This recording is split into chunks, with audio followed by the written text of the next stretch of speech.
समंदरी तूफान बिपरजॉय ने अपना जोर दिखाना शुरू कर दिया। पाक भारत सरहदी इलाकों से टकराना शुरू।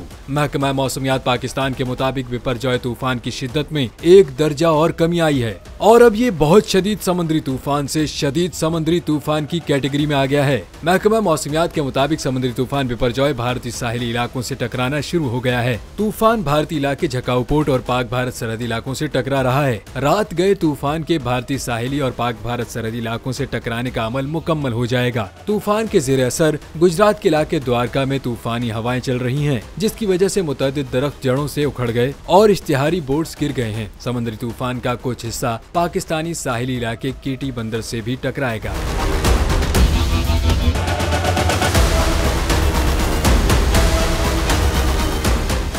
बिपरजॉय तूफान के खतरात कराची के साहिल तक पहुंच गए। समुद्री तूफान और शदीद बारिशों में नुकसान से बचने के लिए आवाम ये एहतियाती तदाबीर इख्तियार करें। दफा 144 पर अमल करें और हरगिज साहिल का रुख न करें। साहिल समंदर के नशेबी इलाकों में रिहाइश पजीर अफराद फौरी तौर पर महफूज जगह पर मुंतकिल हो जाएं। दौरान बारिश और आंधी में गैर जरूरी बाहर निकलने से परहेज करें। तमाम जरूरी अद्वियात प्लास्टिक के बैग में अपने साथ रखें। बिजली के तार और खंभों से दूर रहें और उन्हें हरगिज ना छुएं, ये जानलेवा हो सकती हैं। गाड़ी चलाते हुए एहतियात करें और स्लो ड्राइविंग करें। गाड़ियों और मोटरसाइकिल को बिजली के खंभों के नीचे पार्क मत करें। दरख्तों, साइन बोर्ड्स और पीएमटी के नीचे खड़े ना हों।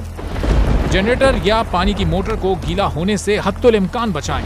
सिंध हुकूमत और एनडीएमए की जानिब से अवामी इमदाद के लिए हेल्पलाइन नंबर जारी किए गए हैं। आवाम से गुजारिश है किसी भी इमरजेंसी की सूरत हाल से निपटने के लिए स्क्रीन पर मौजूद इन नंबर्स पर फौरी राब्ता करें। आंधी और तूफान से बचने की दुआ। ए अल्लाह, इसे रहमत बना और इसे अजाब ना बना। ए अल्लाह, इसे नफे वाली हवा बना और नुकसान वाली हवा ना बना।